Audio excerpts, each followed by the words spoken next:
Sa nakaraang kwento natin ay naalala ng dalawang ito si Haro ng West Gangbuk High ang dumalo sa Gangbuk Conference, at sa pagpapatuloy ng kwento. Tumawag si Bam Sangjiang at tinanong kung kamusta na roon. Sumagot si Chang Ju-min na may mga nakialam, kasama si Haro Siyang.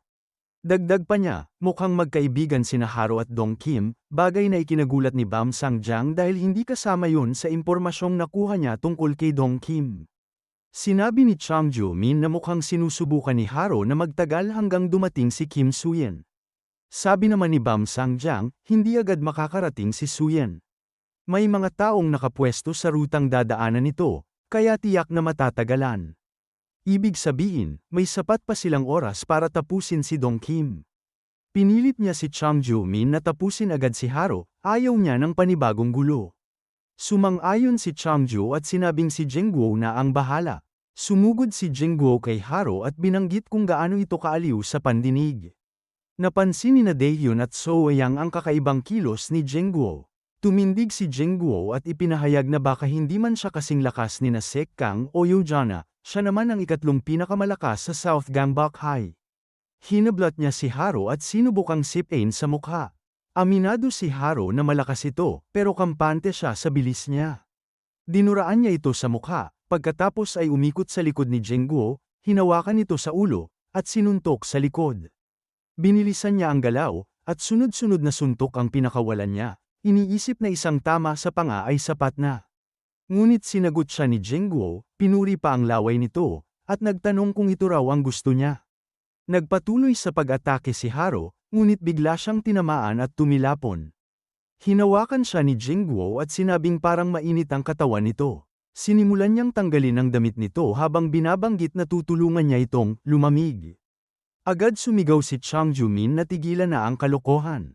Dapat tapusin agad bago pa dumating si Kim Suyen. Sumang-ayon si Jingguo at sinabing uunahin nila sina Dong Kim at So Yang.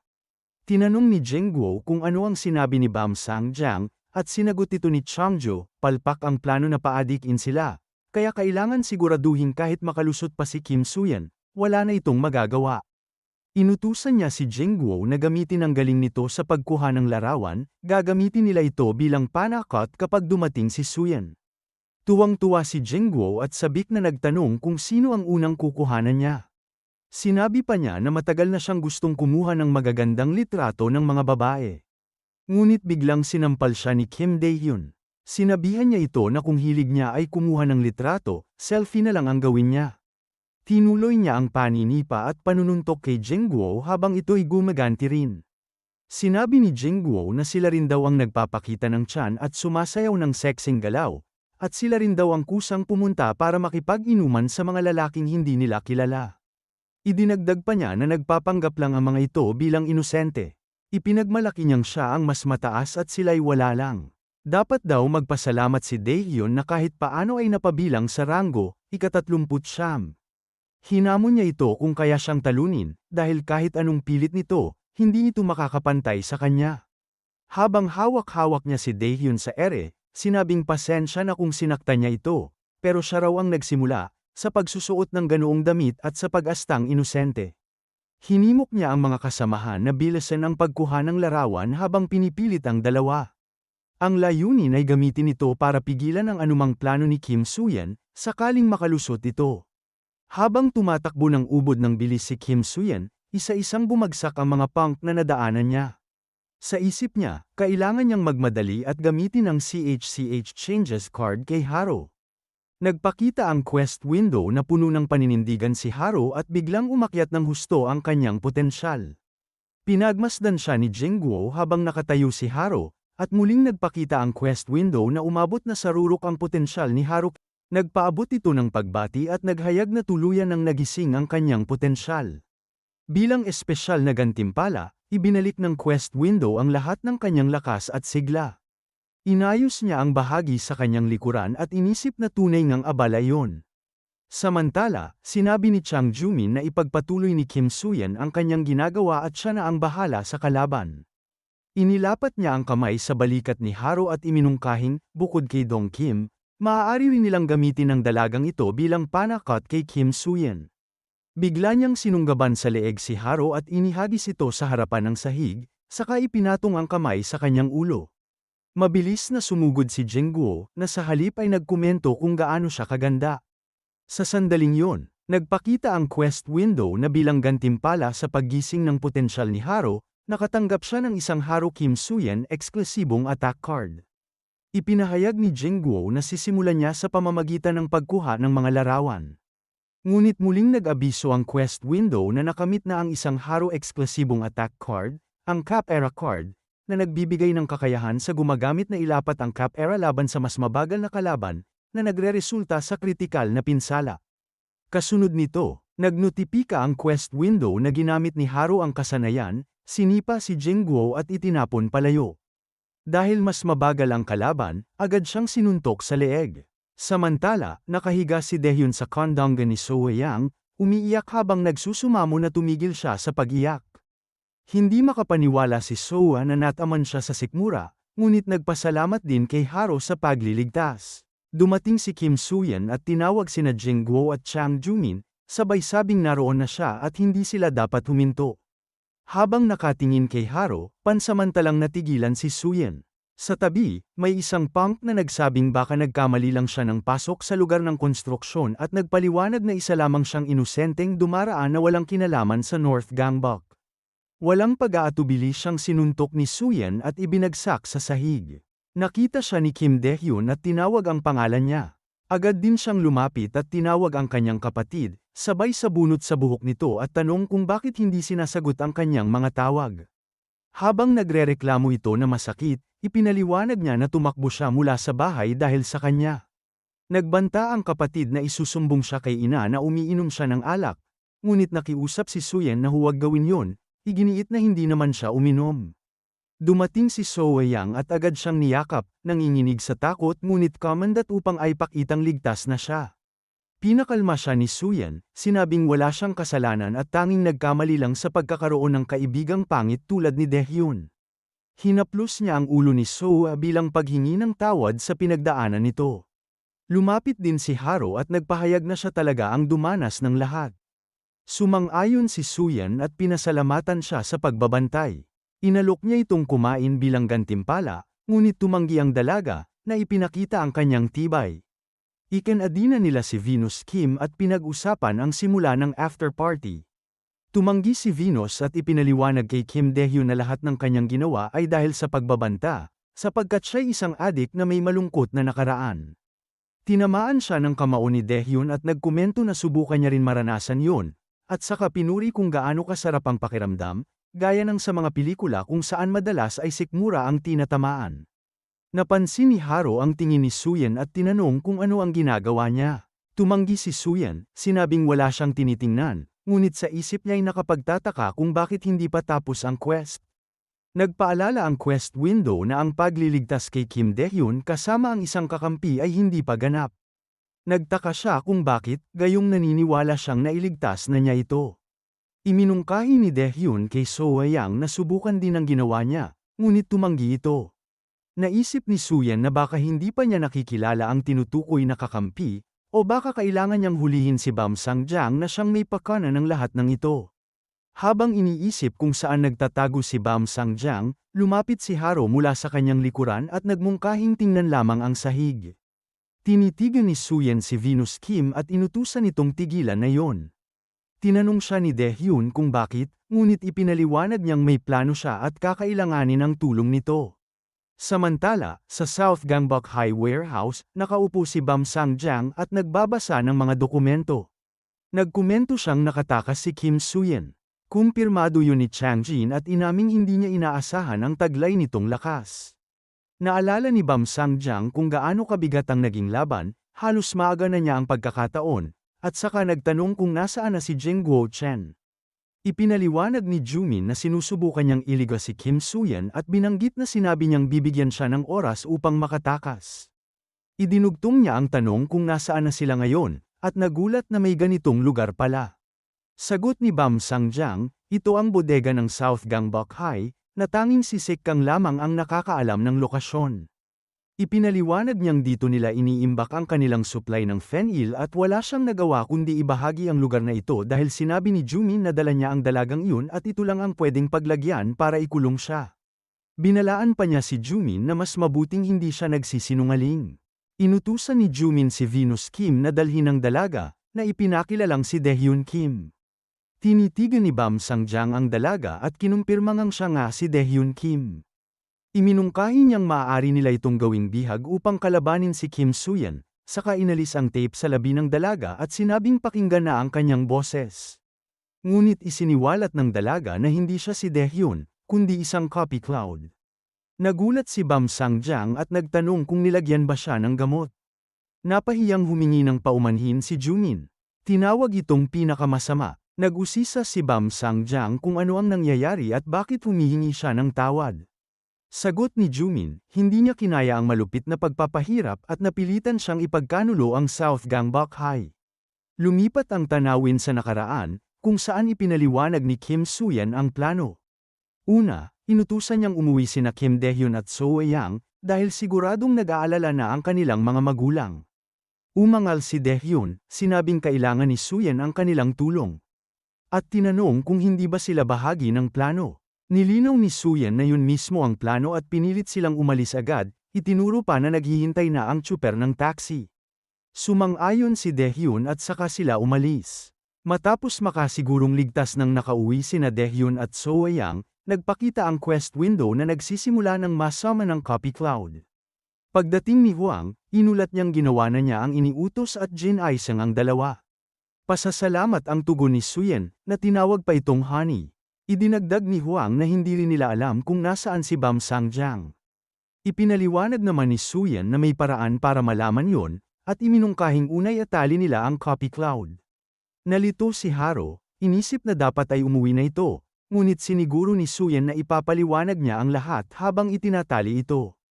Ipinahayag niya na ang kwento nilang ibabahagi ay nahuli ng South Gangbuk si Daehyun Kim, iginapos, at nabigo siyang mailigtas ang kanyang kapatid. Ang susunod, utos niya kay Chang-jin na kontakin si Bam Sang-jang at sabihing dala niya si Daehyun Kim. Dahil nais ni Bam Sang-jang na gamitin ito bilang bihag, ilalantad nito ang kanyang kinaroroonan. Pumayag si Jumin, ngunit binalaan siya ni Soo-yeon na huwag ipahalatang may ibang plano. Idiniin niyang kapag nabigo silang malaman ang lokasyon ni Bam Sang-jang, siya mismo ang mangungunang bugbugin silang dalawa. Bumalik ang tanawin sa kasalukuyan. Naiisip ni Soo-yeon na natagpuan siya ni Bam Sang-jang. Ngunit siya naman ang nakahuli sa lokasyon nito. Naiinis siyang tinatawanan siya ng kalaban.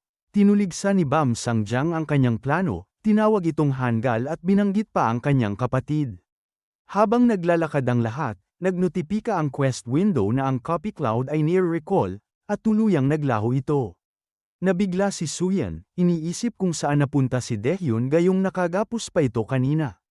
Habang tinatanong siya ni Haro kung ano ang ginagawa niya, tinak pa ni Soo-yeon ang mga mata nito. Saka tinawagan niya si Bam Sang-jang at tinanong kung hindi pa rin niya nahuhulaan ang mangyayari. Ipinaliwanag niyang siya mismo ang babasag sa kanya. Muling nagsindi ng sigarilyo si Bam Sang-jang at tinanong kung talagang naniniwala itong ganoon siya kaangal. Ibinunyag niyang matapos tumawag si Chang Jumin, nakaramdam siya ng kaba at agad nakipag-ugnayan sa ilang kasamahan. Ngunit tiwala si Soo-yeon na hindi pa tapos ang lahat. Iniisip niyang perpekto ang kanyang plano at pinagtawanan si Bam Sang-jang na akal ang nag-iisa siya sa napakalaking bodega. Ipinaliwanag niya na ipakikilala niya ang espesyal na unit ng South Gangbuk, ang Top Dog Hunting Team. Sinabi niyang matapos marinig na lumikha ng sariling aksyon na grupo si Yahan upang tugisin ang mga nangungunang delinkwente sa bawat paaralan, nagtatag din sila ng sariling koponan sa South Gangbuk High. Hindi niya akalaing magagamit na niya ito ngayon at iniutos niyang patayin ang kalaban. Sa isip ni Soo-yeon, tunay na estratiga ang ginagawang pagkakataon ng isang banta. Sa sandaling yun, dumating si Chokyong sakay ng motorsiklo, tinanggal ang helmet, at galit na nagtanong kung sino ang nang-ahas na saktan ang kanyang kapatid.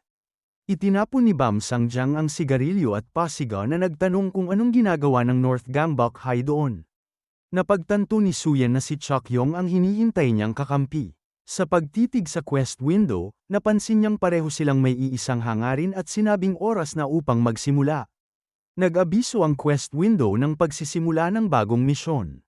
Nagtanong si Bam Sang-jang kung sila na yon, at kinumpirma ni Chang Jumin, ipinaliwanag na pinili niya mula sa lahat ng estudyante sa teritoryo ng South Gangbuk ang mga pinakamagaling lumaban upang buuin ang Top Dog Hunting Team. Tinanong ni Bam Sang-jang kung bakit pinagsuot ng uniforme ng South Gangbuk High ang lahat ng kasamahan nila. Ipinaliwanag ni Chang Jin na marami sa kanila ang tumigil na sa pag-aaral kaya magiging mahirap silang makilala mula sa mga kalaban kapag nagkagulo. Kaya iminungkahi niyang isuot nila ang mga uniforme. Naiinis si Chang Jumin sa aksyon ng grupo ni Yahan at binanggit na sa wakas ay may sarili na rin silang espesyal na pangkat.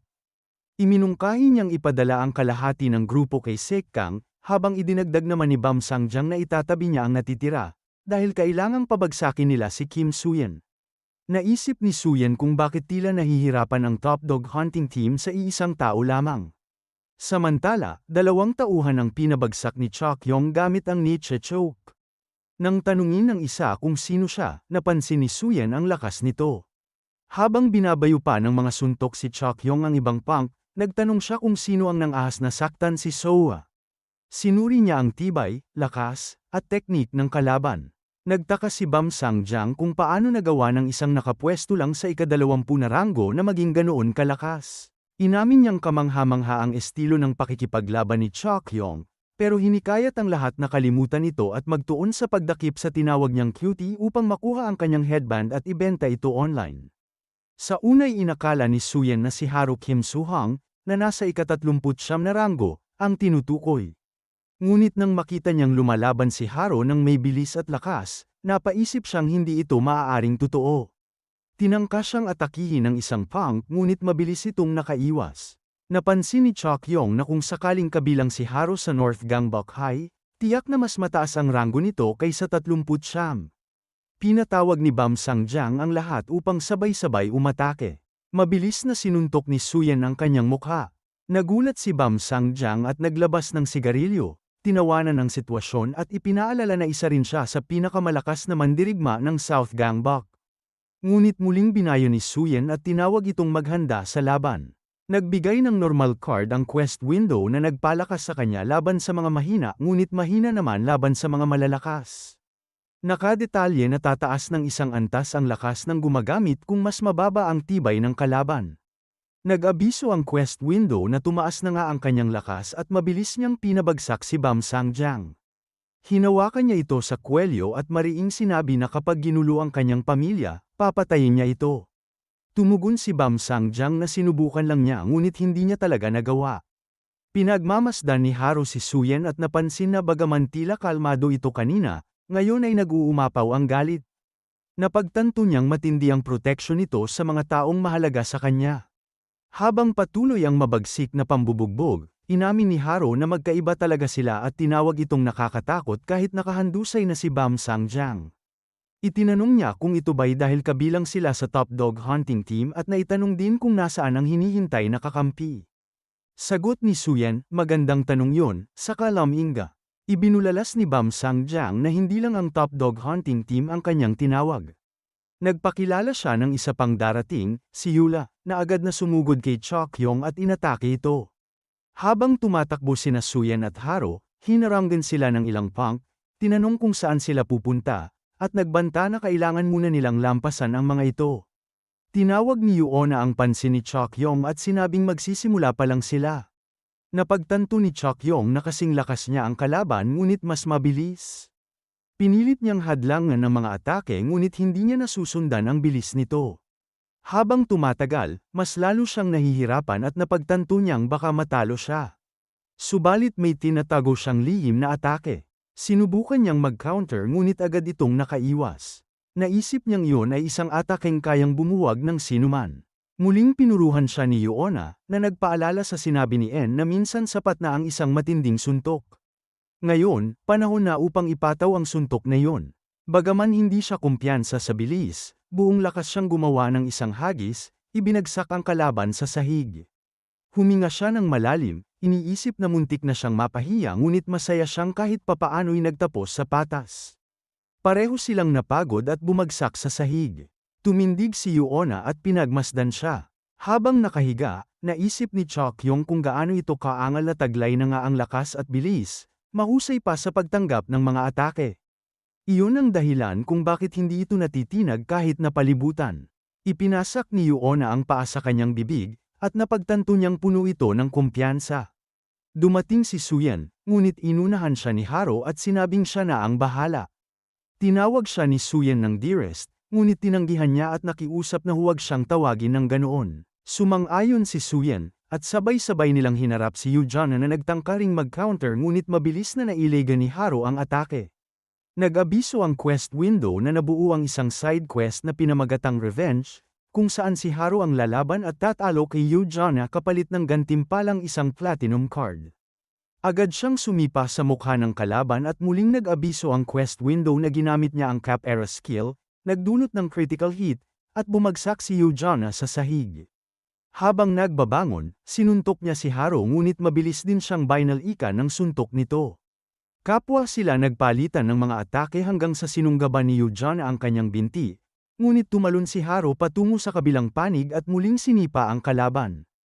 Pinagmamasdan ni Kim Suyen ang dalawa at naisip kung gaano katindi ang kanilang laban.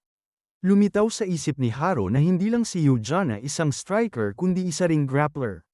Tinanggap niya ang hamon na hulihin siya at agad tumakbo upang umatake. Muling nag-abiso ang quest window na ginamit ni Haro ang Cap Era skill. Samantala, si Hyundong Kim, na hindi kabilang sa ranggo ng South Gangbok High, ay nakatago sa likod ng isang haligi at lihim na nagmamasid. Napansin niyang unti-unting nawawala ng bentahe si Yujana at kung magpapatuloy ito, tiyak na malalagay sa panganib ang South Gangbok. Sa gitna ng tensyon, tumunog ang telepono ni Suyen. Nang silipin niya ang screen, nakita niyang si Jokjang ang tumatawag. Sinagot niya ito at agad na nagtanong si Jokjang kung siya ba'y nasa teritoryo ng South Gangbok. Kinumpirma ni Suyen na kasama niya si Haro sa pakikipaglaban. Binalaan siya ni Jokjang na hindi pa tamang oras para dyan. Habang tumitindi ang bakbakan at sumisipa si Haro kay Yujana, nagpahayag si Jokjang na wala na silang ibang pagpipilian.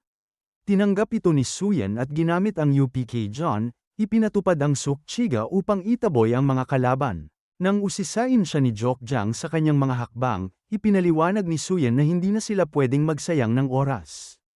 Kailangan nilang pabagsakin si Yujana at agad na lisanin ang lugar. Ipinaalala niyang nasa mismong bodega sila ng South Gangbok High, ang taguan ng kanilang mga droga, at alam ito ni na Jokjang at Seik Kang. Tiniyak niya na pad-ating na ang mas maraming tao mula sa kampo ng South Gangbok, kasama ang mga mataas na ranggo, at sa kanilang pagod, hindi na nila kakayaning makipaglaban sa lahat. Kaya mariin niyang idiniin ang pangangailangang matapos agad kay Yujana at makaalis. Sabay nilang sinugod si Yujana.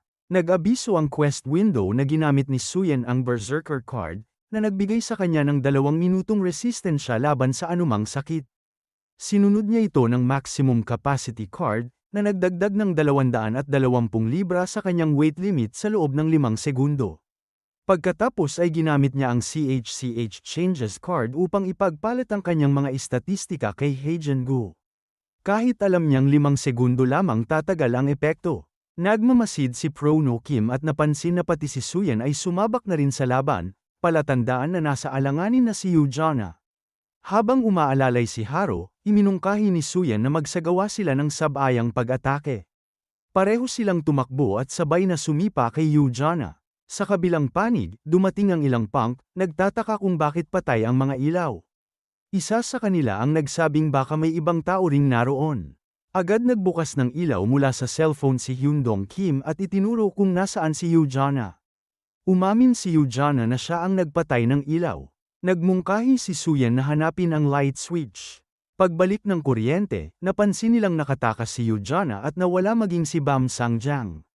Pinag-isipan nila kung paano nito nagawang buhatin ang dalawa sa napakaikling oras, inisip pa kung baka isang sanay na weightlifter.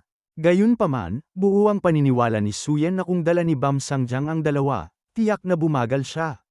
Kung hahabol sila ngayon, maaari pa nilang abutan. Ngunit ipinaalala niyang masyadong matatagalan kung tatapusin pa nila ang laban, at kailangang umalis bago pa dumating ang lahat ng tauhan ng South Gangbok High. Sa huli, idineklara niya na panalo sila sa labang yun. Nag-abiso ang quest window na natapos ang dalawang quest. Ang una ay ang pangunahing quest na iligtas si Daehyun Kim kasama ang isang kakampi. At ang ikalawa ay ang side quest kung saan tinalo ni Haro si Yoo Jana. Ipinahayag din ng quest window na nakatanggap siya ng 2 platinum cards at 2 bagong baraha, isang normal card na tinatawag na camera na ginagamit upang ipakita ang lahat ng ito, at isa pang lucky bag card bilang papalapit na gantimpala para sa bagong taon. Nagpasalamat si Chaeki kay Suyen sa pagprotekta kay Soa at sinabing may malaking utang na loob ang North Gangbok sa West Gangbok. Nangako siyang isusumbong ito sa kanilang nakakataas. Nakahinga ng maluwag si Suyen at naalala ang sinabi ni Chungyang na kahit maaari niyang kalimutan ang mga nagkasala sa kanya, hindi niya kailanman dapat kalimutan ang mga nagpakita sa kanya ng kabutihan. Pagkatapos noon, umalis si Chungyang. Habang nag-iisip, napagtanto ni Suyen na hindi niya alam noon na si Chungyang pala ay si Bagman Kim. Ipinahayag ni Haro na hindi naman sila ganoon kalapit at ilang ulit lang silang nagkita, ngunit tila kakaiba na kilalang kilala siya ni Chaeki. Naisip ni Suyen kung bakit ito dumating at pinagnilayan kung gaano na siya kalakas ngayon. Binanggit ni Haro na buong araw silang nakipaglaban ngunit tila kakaunti lamang ang kanilang nakamit. Ngunit itinuwid ni Suyen na marami silang naipanalo, habang itinuturo ang mga bihag na miyembro ng Top Dog Hunting Team ng South Gangbok High. Nang tanungin ni Haro kung bakit isinama pa niya ang mga ito, ipinaliwanag niya na nailipat na ang Fenil kaya maaari na silang palayain. Ngunit binanggit niyang may iba pa siyang plano para sa kanila. Humarap siya sa Top Dog Hunting Team at ipinaalala na lahat sila ay nakasaksi kung paanong silang dalawa lamang ni Haro ang nakatalo kina Bam Sangjang at Yoo Jana, kahit wala ang pinakamalakas na mandirigma ng West Gangbok. Idiniin niyang kung naroon si Kuza o El Diablo, tiyak na wala nang matitira sa kanila. Ipinahayag niyang nasa bingit na ng pagbagsak ang South Gangbok High. Dagdag pa niya, bagaman nakabalik na sina Bam Sangjang at Yoo Jana kay Sekang, sapat na silang dalawa upang pigilan ang pinagsanib na puwersa ng West at East Gangbok. Tumungo siya sa punto at inimbitahan ng buong Top Dog Hunting Team na sumama sa West Gangbok High, idiniing ito ay para sa kanilang sariling kapakanan. Agad nag-abiso ang quest window ng paggamit ng Silver Tongue, na nagpalakas ng tsansa sa kanyang pananalita upang makumbinsi ang kabilang panig. Sa huli, nagpahayag ng katapatan ng grupo at iniulat ng quest window na ang 15 miyembro ng Top Dog Hunting Team ay opisyal ng sumapi sa West Gangbok High. Kinabukasan, nagbigay ng leksyon ng guro sa klase. Nakaupo si Suyen, iniisip kung gaano siya napagod sa nagdaang weekend. Hindi niya inakalang tatargetin ng South Gangbok ang kanyang kapatid. Inalala niya na baka gumawa pa ang mga ito ng mas maruming paraan, marahil pati pamilya niya ay balaki ng saktan. Ngunit nagpasalamat siyang si Haro ay nakarating na sa awakening. At bagaman hindi niya inasahan na matatalo nito si Yoo Jana, ipinagmamalaki niyang lumakas na rin ang West Gangbok High.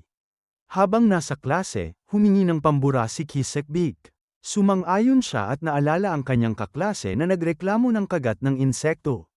Nagboluntaryo siyang tulungan ito sa pamamagitan ng pagdiin gamit ang kuko upang mawala ang KT. Nang sabihin ng kaklase na sa talampakan nito nakagat, bahagya siyang nagulat ngunit nagbiro na maaari niya itong gawin sa recess. Ngunit inabante ng kaklase ang paa at hiniling na gawin na ito ngayon. Sa kabila ng leksyon, pumayag si Suyen at tinulungan ito, habang binalaan na kapag nahuli sila ng guro, kasalanan ng kaklase niya. Napansin sila ng guro at pinaalalahan ng huwag magloko habang nagtuturo. Pinagtakpan ni Suyen, sinabing wala naman silang ginagawa. Samantala, sa South Gangbok High, humingi ng tawad si Bam Sangjang. Inamin niyang natalo siya kay Suyen dahil sa mga hindi inaasahang pangyayari at humiling ng parusa para sa kanyang kabiguan. Ngunit sinabi ni Sekang nakalimutan na yun at hindi siya paparusahan. Tinatanong kung nakita na ba siya nitong manakit ng sarili nilang tao. Nagpasalamat si Bam Sangjang, ngunit bigla siyang sinampal ni Sekang, na nagsabing ngayon ang tamang oras para magsimula. Tinuligsa niya ito dahil sa labis na kumpiyansa na kayang durugin si Suyen. Ngunit natalo pa rin kahit kasama si UJNA at ang Top Dog Hunting Team. Idinagdag pa niya na hindi lamang sila natalo, kundi pati ang buong Top Dog Hunting Team ay napunta na sa panig ng West Gangbok. Binigyang diin ni Sekang ang kanilang supply ng Fenil habang humingi ng tawad si Bam Sangjong. Ipinaalala ni Sik Kang sa buong koponan na seryoso na ang sitwasyon sapagkat natalo ni Kim Suyen si Bam Sangjang at nasakop ang kanilang teritoryo sa kanluran. Dagdag pa niya, si Yahan ay papalapit mula sa silangan. At ngayon ay lantad na ang kanilang pangunahing teritoryo sa harap ng pinagsanib na puwersa ng kanlurang alyado. Sinabi ni Bam Sangjang na may plano siya at hiniling kay Sik Kang na pagkatiwalaan siya sa huling pagkakataon. Pumayag si Sik Kang ngunit binigyang diin na wala na silang maaaring pag-urungan. Ipinaliwanag niyang kung matatalo pa rin sila ngayon, yun na ang katapusan ng South Gangbuk High. Idineklara niya na ito na ang kanilang huling laban. Samantala, sa bahay ni Kim Suyen, nagtanong siya kung ano ang problema at tinawag ang Copy Cloud. Nakahiga ito sa kama at hindi siya kinakausap. Ipinaabot ng Copy Cloud na ginamit lamang siya ni Suyen.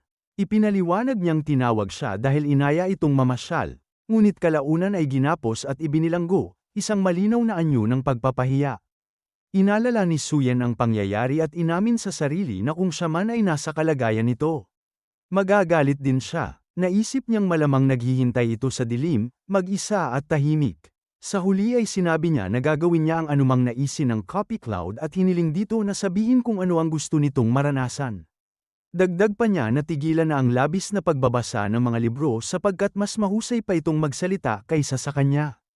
Hindi nagtagal, itinapon ng Copy Cloud ang kanyang cellphone at inutusan siyang tingnan ito. Lumabas doon ang impormasyon tungkol sa Seoul World Culture Festival. Pagkaraan, dumalo silang dalawa sa nasabing pista. Namangha si Suyen sa dami ng tao at naisip niyang ito nga ang uri ng kaganapan na nais buuin ng Copy Cloud. Tinanong niya kung mas maayos na ang pakiramdam nito. Tumango ito at sinabi na masaya siya. Pinuna niya ang labis na pagtango nito na para bang isang walang laman na ulo. Tinanggap ng Copy Cloud ang puna at sinabing maganda ang kanyang pagkakakubli. Nagpasya silang magmasid sa mga tao. Sa gitna ng kasiyahan, dumating si So Yang at tinawag siya. Ipinaliwanag nitong kasama sana niya ang ilang kaklase ngunit noalay sa kanila sa dami ng tao. Samantala, kinuwento ng kanyang mga kaibigan na umalis si So Yang upang ayusin ang isang bagay at iniwan silang magpatuloy sa kasiyahan. Nang mabanggit ni So Yang ang pangalan ni Daehyun Kim, biglang naglaho ang Copy Cloud. Nag-abiso ang quest window na ito ay recalling. Naisip ni Suyen na dapat niya itong muling ipatawag sa lalong madaling panahon. Habang nag-aalok ng tulong si Suyen kay So Yang upang hanapin ang mga kaibigan nito, biglang naramdaman niyang may nag-abiso mula sa quest window, ngunit malabo ang mensahe. Naisip niyang baka guni-guni lamang yon. Nagpatuloy sila sa paglalakad, at mahigpit na kumapit si So Yang sa kanyang braso, sinabing ayaw nitong mawala siya sa gitna ng siksikan. Pinayagan niya ito, inisip na tama lang yon dahil napakaraming tao. Samantala, napadpad ang Copy Cloud sa isang lugar na punong-puno ng sigawan at hiyawan ng mga tao. Inuusal ang pangalan ni Alisa, miyembro ng girl group na Parfit, na umaawit sa entablado. Habang pinagmamasdan nito ang pagtatanghal, si So Yang naman ay nagkulay ng maliit na puso sa pisngi ni Suyen. Para kay Suyen, tila isang bagyo si So Yang na walang mapipigil. Huminto siya upang hindi masira ang pintura. Pagkaraan, bumisita sila sa isang astrologo na nagbasa ng mga baraha at nagdeklara na sila ay perpektong magkatugma. Habang kumakain ng sorbetes, hindi inaasahang ginamit ni So Yang ang kanyang kutsara. Nagulat siya at nagpaumanhin ito agad, ngunit dama ni Suyen ang kakaibang bigat ng sitwasyon. Naisip niyang wala siyang sapat na oras at kailangan niyang muling ipatawag ang Copy Cloud. Nagpaalam siya upang pumunta sa palikuran. Sinabi nitong mabilis lang siya, ngunit itinuro ni So Yang ang isang direksyon kung saan dumaragsa ang tao. Doon, nakita nilang lahat ay humahanga kay Alisa, na mas maganda pa raw sa personal. Naglakad ito papunta sa kanilang kinatatayuan at tinawag ang pangalan ni Suyen.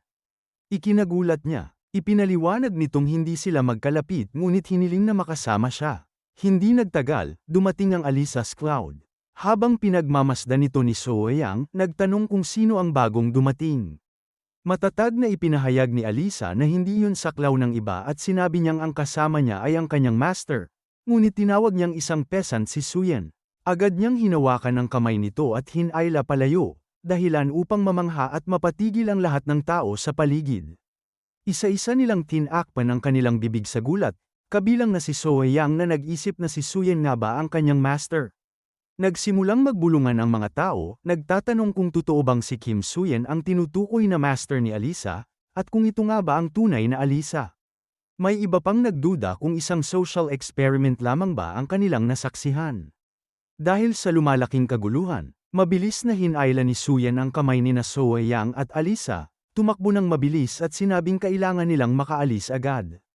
Ipinaliwanag niyang pinsan niya ito mula sa France at ang pangalan nito ay Cloud.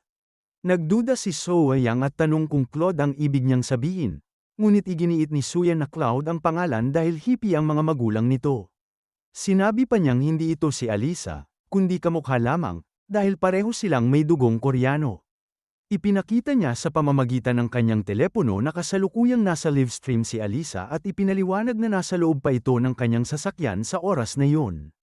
Napanatag si So Yang at humingi ng paumanhin dahil hindi niya alam na may pinsan si Suyen mula sa France.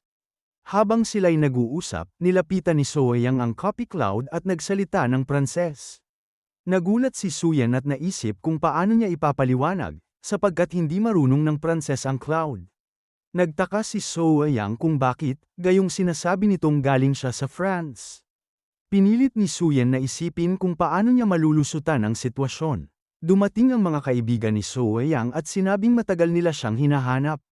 Ipinaliwanag nilang akala nila ay babalik siya agad matapos ayusin ang dapat niyang gawin.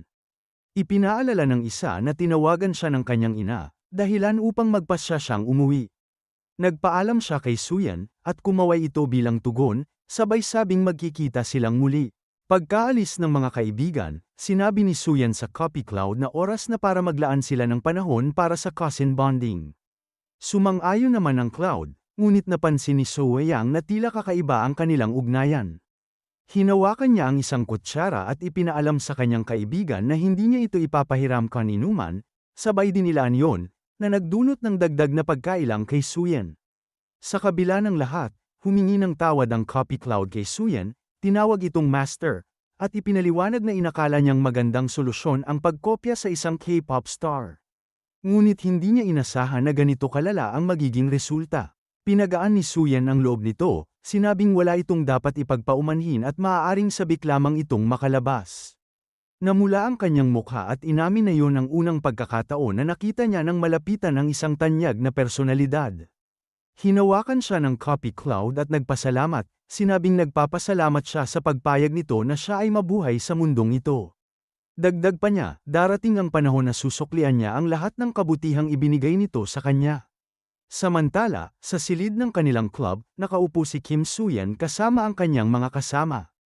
Nagpahayag ng pagkainip si Kuza na palaging doon ginaganap ang kanilang mga pagpupulong, at sang-ayon naman si Hyun Dong-le, na nagsabing galing pa siya ng gangbok. Inisip ni Suyen na may punto sila at tinanong kung saan sila dapat magtipon sa susunod. Bago pa man sila makapagdesisyon, biglang bumukas ang pinto at may pumasok na nagsabing may emerhensya. Nabigla si Suyen at agad nagtanong kung ano ang nangyayari. Pinakita ng bagong dating sa pamamagitan ng mga kumpas ng kamay na matindi ang sitwasyon. Naisip ni Suyen na lalo pang lumalala ang kalagayan. Samantala, sa South Gangbok High, tinawag ni Sekang si Bam Sang-jang at sinabing magsimula na ito sa pagbibigay ng ulat dahil naroon na ang lahat. Ipinaliwanag ni Bam Sang-jang habang nakaturo sa mapa na halos wala na silang natitirang teritoryo, at mababa ang morale ng kanilang mga tao. Malinaw, aniya, na alam ng West at East Gangbok ang kanilang kahinaan at tiyak na hindi magdadalawang isip na umatake. Hindi na ito isang maliitang sagupaan kundi isang ganap na digmaan laban sa pinagsanib na puwersa ng dalawang panig. Binigyang diin niya na kung matatalo pa sila ngayon, tuluyan ang mawawala ang South Gangbok High. Sa pagpupulong ng South Gangbok High, tinanong ni Sekang si Bam Sang-jang tungkol sa kanyang plano. Kalmadong sumagot si Bam Sang-jang na mas matatalino ang kanilang mga kalaban kaysa sa kanya, at dahil doon ay sigurado siyang gagana ang kanyang plano. Sa gitna ng usapan, may biglang pumasok na isa at nagdeklarang may emerhensya. Agad nagtanong si Sekang kung ano ang nangyayari, at ipinaliwanag ng tao na gumagalaw na ang East Gangbok High. Napaisip si Sekang kung papunta ba sila para kay Yohan, ngunit mabilis itong sumabat at sinabing panalo na sila.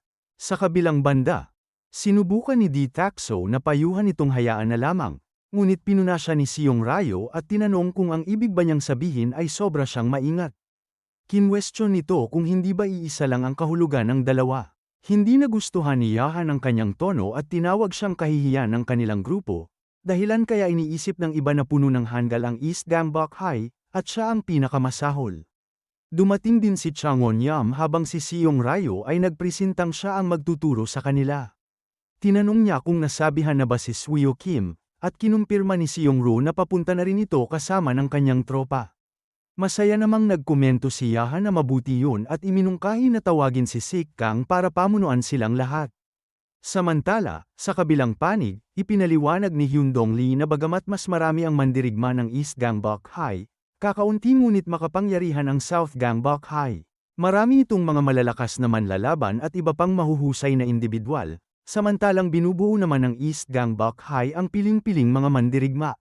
Binigyang diin niya na ang mga ranggo ika-4 pataas mula sa East Gangbok ay kahindik-hindik ang kakayahan at labis na pinahahalagahan ni Yahan. Dagdag pa ni So-yun Kim, may magagaling din naman silang kasama sa kanilang panig. Nagbigay abiso ang quest window tungkol sa pangunahing misyon, The Fall of South Gangbok High. Ang unang quest ay ang pagtalo ni Kim Suyan at ng kanyang grupo sa 50 karaniwang mandirigma ng South Gangbok High. Ngunit hindi pa malinaw ang gantimpala. Ipinaliwanag niyang kailangan na nilang kumilos dahil tiyak na ito na ang huling araw ng South Gangbok High. Sa puntong yun, dumating ng hingal si Jokjang, mabilis na nagpahayag na hindi sila maaaring unang umatake sa South Gangbok High. Nagtanong si Kim Suyan kung ano ang ibig niyang sabihin, ipinaalala pa na nangako siyang makikipaglaban ayon kay Yahan.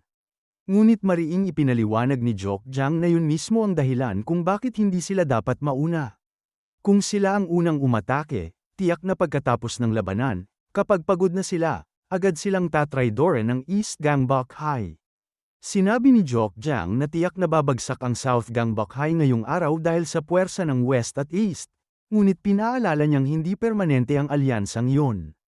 Agad itong matitigil pagkapulbos ng South Gangbok, at malamang na ang East ang susunod na titingin sa kanila bilang kalaban.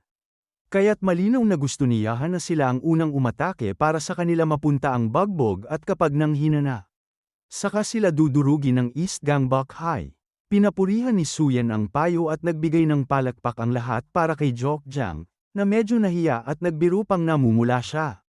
Ngunit pinaalala rin niyang kailangan pa rin nila ng magandang dahilan upang tumanggi. Ipinaliwanag ni Suyan na may naisip na siyang paraan at tiniyak na hindi sila dapat mag-alala. Ilang sandali ang lumipas, tinanong ni Yahan ang isang tao kung ano ang sagot ni Kim Suyan. Ipinaliwanag ng tao na hindi sila makakaatake agad dahil may ilan pang natitirang grupo na tapat sa South Gangbok High at maaaring umatake sa kanilang likuran kung pipilitin nilang sugurin si Sik Kang. Dagdag pa nito, sila na ang baalang lumusab muna sa mga grupong iyon bago harapin si Sik Kang. Kaya dapat ang East Gangbok High ang unang kumilos. Pagkaalis ng sugo, nagkomento si Chen Ang-yong na mas matalino si Kim Suyan kaysa sa kanilang inaakala at tila may magaling na tagapayo ang kanyang grupo. Sang-ayon si Yahan, binanggit ang pangalang Jokjang, habang nagsisindi ng sigarilyo. Nagtanong naman si Chino Yam kung sila na ba ang unang susugod sa South Gangbok High gaya ng mungkahi ni Kim Suyan. Tumanggi si Yahan at sinabing walang saysay na ubusin ang kanilang mga tauhan. Idiniin niya na uunahin nilang durugin ang mga tauhan ng South Gangbok High na mga tinawag niyang riffraff. Samantala, ipinaliwanag ni Bam Sangjang na marupok ang alyansa ng West at East Gangbok High, at tiyak na magbabantayan lamang ang dalawang panig pagkatapos bumagsak ang South Gangbok High. Plano niyang samantalahin ang kalituhan sa pamamagitan ng isang biglaang ambush, na may layuning hatiin at durugin ang kanilang mga kalaban. Tinawag niyang mga basurang West Gangbok ang mga ito. At agad namang sumagot si Hyun Dong Lee, inutusan ng lahat na maghanda. Nagbigay abiso ang quest window na ginamit ni Hyun Dong Lee ang tool and skill gamit ang metal pipe at agad silang umatake. Ngunit pinaalalahanan sila ni Hyung Lee na hindi pa ito oras para maglaro. Ipinaliwanag niyang mahaba pa ang tatahakin ng kanilang grupo kung nais nilang makahabol sa kakayahan ng kanyang kapatid. Tinawag niya silang top dog hunting team at inutusan na ipagtanggol ang South Gangbok High. Sagot ng lahat ay isang malakas na yes, ligpitin silang lahat. Sabay-sabayang pagsugod. Sa gitna ng labanan, ipinagtapat ni Hyundong-lee na ang mga ito ay mismong top dog hunting team na dati nilang kakampi. Kaagad siyang tumawag kay Kim Soo-yeon at iniulat na nakakita sila ng grupong kaanib ng South Gangbok High at tinatapos na nila. Sinabi niyang pareho lamang ang sitwasyon sa panig ni Soo-yeon, na hindi niya akalaing ganoon pa karami ang natitirang kalaban at tila walang katapusan ang mga ito. Naitanong niya kung ano ang galaw ng East Gangbok High, at ipinaliwanag ni Soo-yeon na kapareho rin, parehong naghihintay at bumibili ng oras upang hindi sila ang unang umatake sa pangunahing puwersa ng South Gangbok. Naisip niyang napakabigat ng sitwasyon at baka hindi nila matapos ang labanan sa araw na iyon. Samantala, naalala ni Sik-kang ang plano ni Bam Sang-jang, hatiin at durugin. Ipinaliwanag niyang parehong nagkalat ang West at East Gangbok upang habulin ang maliliit na grupo. Kaya't labis silang abala para magbigay pansin sa South Gangbok High. Sabi niya, ito ang mismong pagkakataong kanilang hinintay. Ipinahayag niyang ang mga mataas na ranggo ng kanilang grupo ay magsasagawa ng ambush laban sa parehong West at East upang bawasan ang kanilang bilang at buhayin muli ang morale ng kanilang hukbo. Binigyang diin niyang para magtagumpay, kailangan niyang sumabak mismo sa laban. Ang top dog ng South Gangbok ay dapat humarap upang magtanim ng takot sa puso ng kanilang mga kalaban. Muli sa kasalukuyan, bumulaga si Sik-kang kay Hyundong-lee. Hindi tinabla ng mga atake ni Hyundong si Sik-kang, at matapos lamang ang isang malakas na tackle ay muntik na siyang mawalan ng malay. Mahigpit siyang sinunggaban ng kalaban, at malamig na sinabi ni Sik-kang na nakakaawang natalo ang South Gangbok High ng mga mahihinang gaya nila.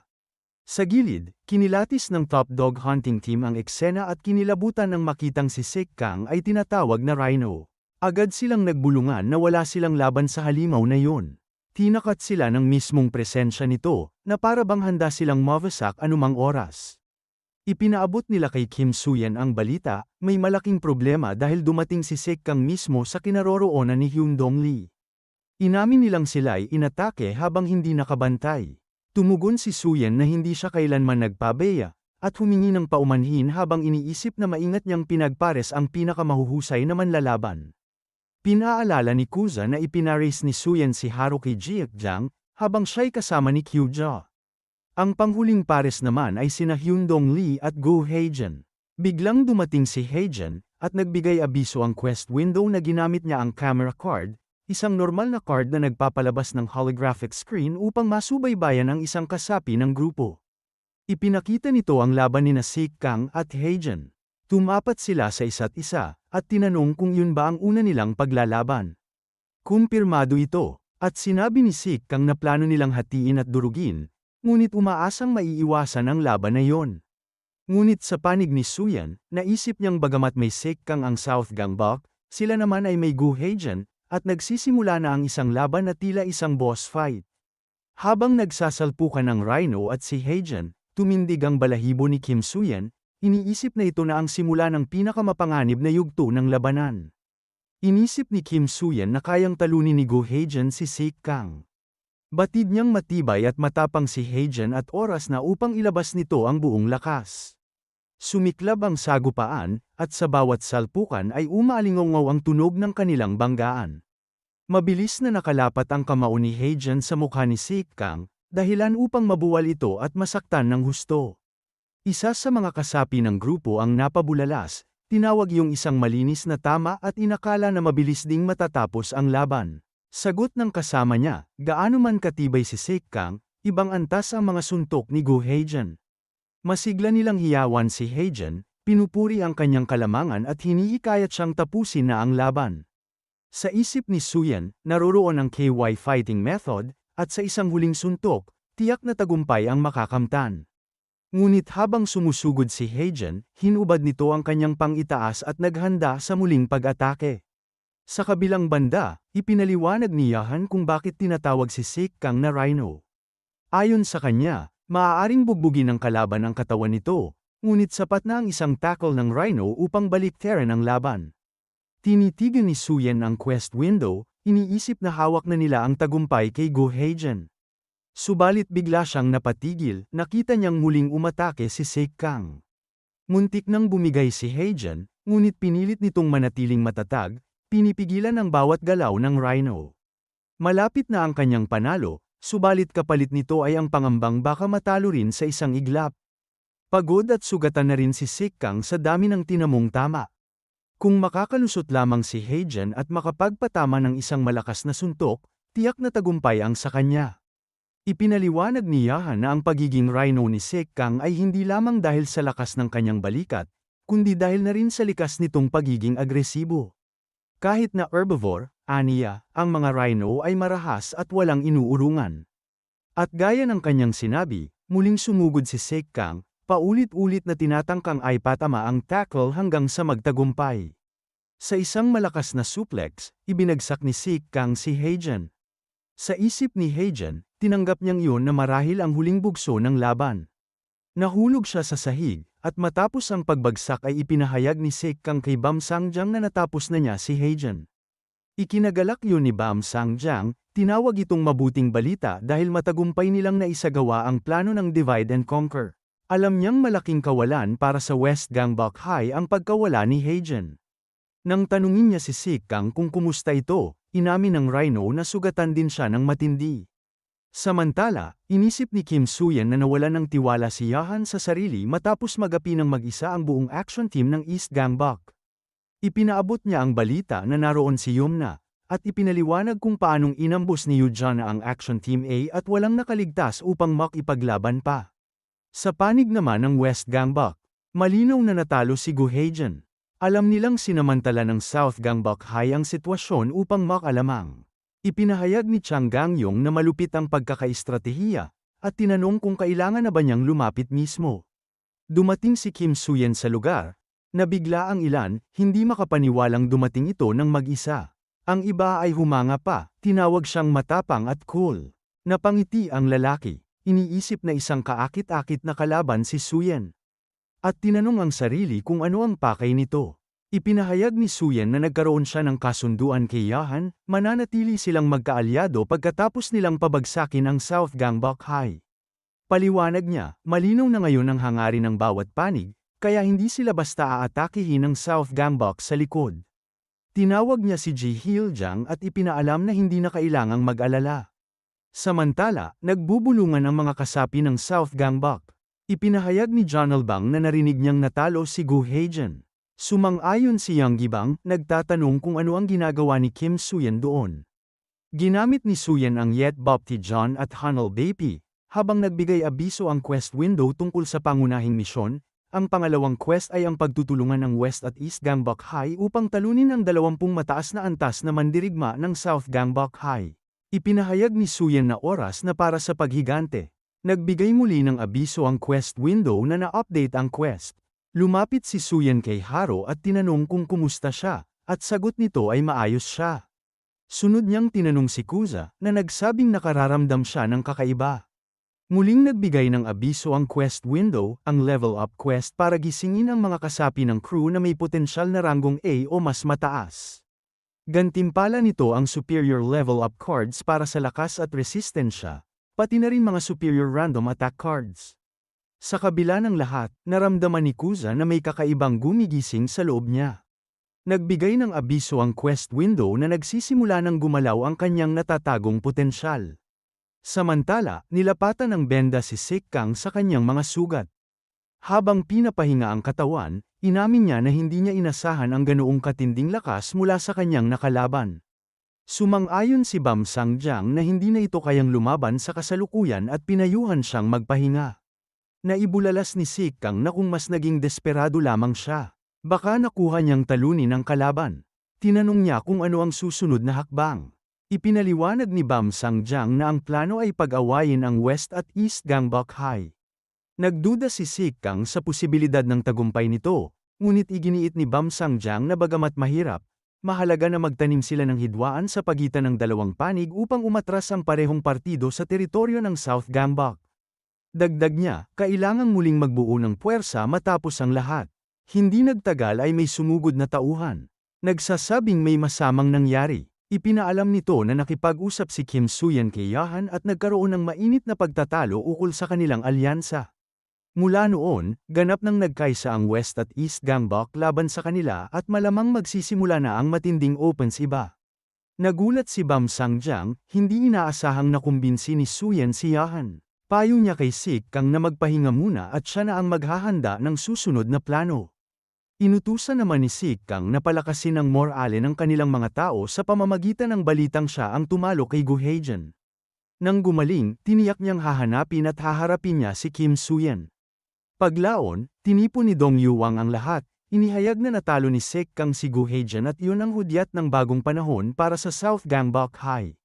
Puno ng tiwala, hinikayat niya ang lahat na ipakita sa West at East Gangbok ang tunay nilang lakas. Sumigaw ng sabayang suporta ang buong grupo. Kasama si Siyong Ryu, buong sigla silang nangakong lalaban. Ngunit sa gitna ng sigawan, hinamon ni Dong Yuwang si Siyong Ryu. Nagtagpo ang kanilang lakas, at agad na naramdaman ni Dong Yuwang na isa itong halimaw sa pakikipaglaban. Sa kabila ng pagsusumikap, batid niyang matatalo siya kaya nagpas siyang tumigil at iniulat na tagumpay nilang natalo ang mga mandirigmang may ranggong ika-16. Samantala, tumakbo ang isang mensahero papunta kay Kim Suyan dala ang balita na si Yahan at ang kanyang mga mataas na ranggong mandirigma ay nakatalo ng 5 sa pinakamalakas ng South Gangbok High. Pawang may ranggo na ika-15 o mas mataas. Bagaman kakaunti, naghasik sila ng matinding kaguluhan sa labanan. Pinuri ni Suyan si Yahan at ipinahayag ang kumpiyansa sa kakayahan nito. Nabanggit ng mensahero na ang susunod na target ay si Ji-Yun Lee, ika-9 sa ranggo, na kasalukuyang namumuno sa maliit na grupo laban sa East Gangbok. Bagamat matatag, lantad siyang nalalagay sa panganib dahil sa malaking kalamangan ng kalaban. Lumingon si Suyan kay Kuza upang humingi ng tugon. Ipinahayag ni Kuza ang matinding kagustuhan niyang iligtas si Ji-Yun Lee, bagamat alam niyang delikado ito. Hiling niya kay Suyan na payagan siyang sumaklolo, sapagkat may espesyal siyang damdamin para dito. Pinilit niyang kumbinsihin ang iba, ngunit pinigil siya ni Jokjang. Ipinaliwanag nito na makikipagdigma siya laban sa East Gangbok kung sasama kay Ji-Yun, bagay na maaaring makasira sa bagong nabubuong relasyon nila sa kabilang panig. Sa kabila ng pagtutol, malinaw ang damdamin ni Kuza. Tahimik na nag-isip si Suyan at nagmungkahi ng ibang paraan upang maisakatuparan ang balak ng hindi tuluyang sinisira ang alyansa. Samantala, sa kabilang dako, may isang tauhan na nagulat kay Bam Sangjiang na humihingi ng tulong si Ji-Yun Lee dahil napapalibutan siya ng East Gangbok. Ngunit tumanggi si Bam Sangjiang, sinabing wala na siyang maipapadalang tauhan at gumawa na lamang ng palusot. Nagpatuloy si Ji-Yun Lee sa matinding laban, pinapabagsak ang marami sa kanyang kalaban. Pinuri siya ni Dong Huang at sinabing kamangha-mangha ang kanyang galing, na angkop sa kanyang ranggo bilang ika-9. Ngunit napansin nilang labis siyang napagod at iminungkahi na tapusin na siya bago pa makabawi. Si Jin Park ang sumugod, nagtaka kung bakit hindi nakailag si Ji-Yun at inisip na labis na itong nanghihina. Habang babuelo sa pagbibigay ng huling suntok, biglang sumulpot si Kuza. Iniligtas niya si Ji-Yun Lee, itinakip ang isang bag upang maitakas siya mula sa panganib. Sa kabila ng matinding kaguluhan, kinwestiyon ni Jokjang ang ginawa ni Kuza. Sinasabi kung bakit nito pinakawalan si Ji-Yun Lee. Ipinaalala niyang kaalyado nila ang East Gangbok High at ang ginawa ni Kuza ay maaaring hindi lamang makasira sa kanilang alyansa kundi maging banta rin sa kanyang kaligtasan. Ngunit pinanatiling kalmado ni Kuza ang lahat. Iginiit na walang dapat ipag-alala sapagkat ligtas ang kanilang kasunduan.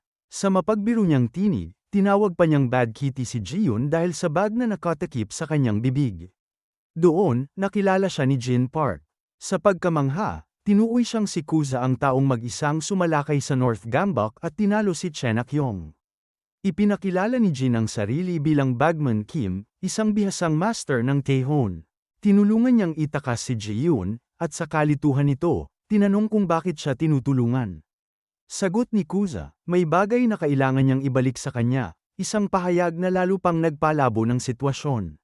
Samantala, tiningnan ni Kim Suyan ang quest window at pinag-isipan ang tungkol sa awakening. Naalala niya ang sinabi ni Haro Siyang tungkol sa pagkatalo kay Jingguo, ang sakit ng pagkatalo, at ang biglaang sigla ng lakas mula sa matinding pagkadismaya. Maging si Hyundong Lee ay nagbahagi ng parehong karanasan, ang pakiramdam ng pagiging nahuhuli at ang biglang pag-usbong ng puwersa sa gitna ng galit at pagkadismaya. Unti-unting nauunawaan ni Suyan kung paano nagigising ang tunay na lakas, at naniniwala siya ngayong araw, si Kuza ay tuluyang nagising. Ang kanyang pahayag, kinuha ni Kuza ang kanyang puso.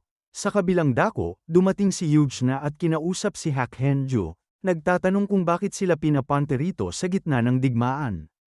Sinabi nitong may mahalagang bagay na nakataya, ang kanilang kinabukasan.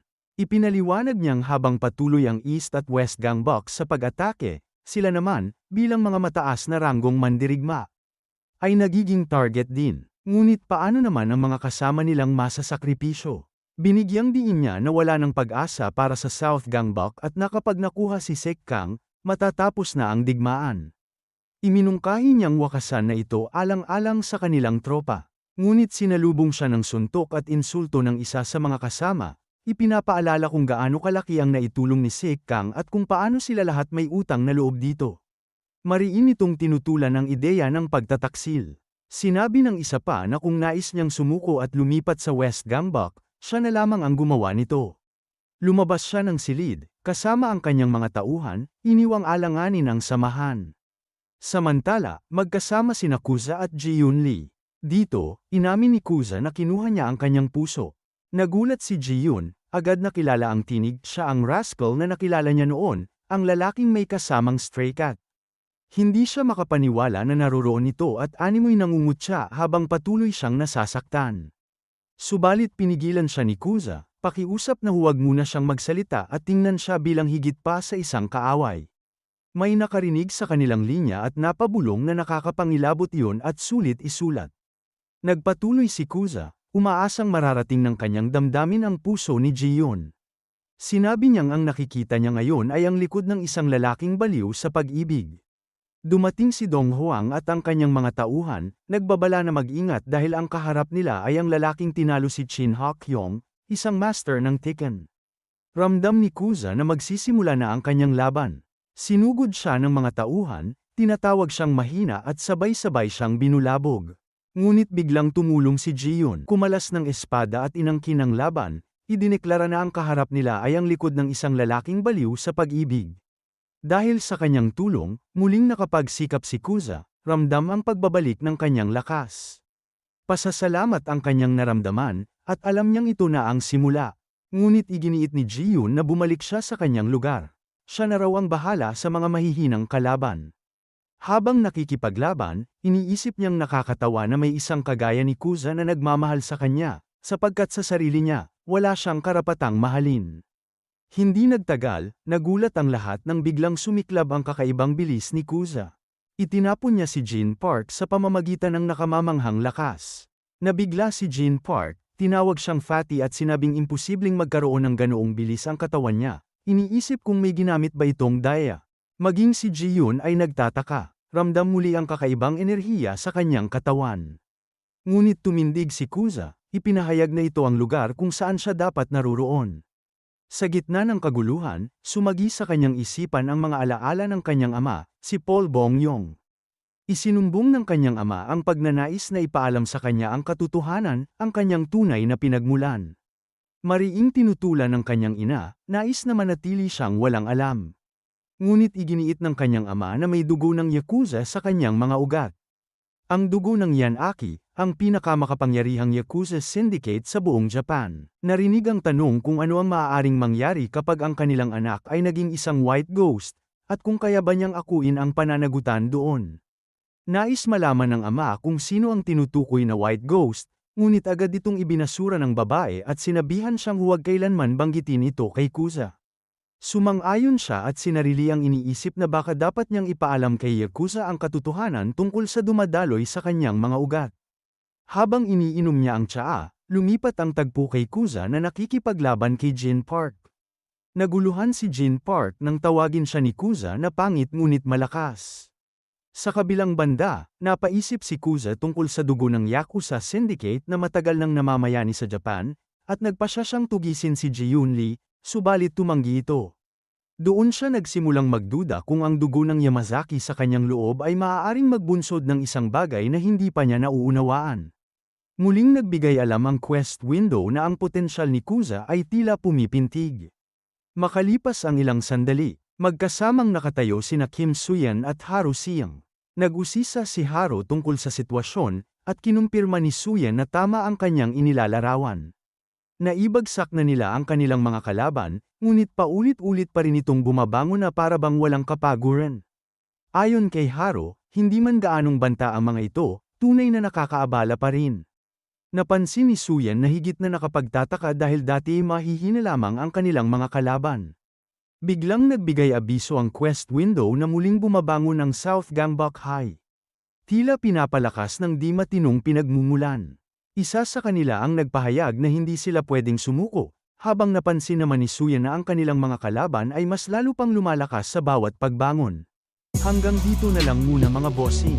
Kung gusto mong subaybayan ang kwentong ito, mag-like, comment, at subscribe at i-hit mo na rin ang notification bell para ikaw ang unang makapanood pag may bago tayong upload. Kita-kits sa susunod mga boss.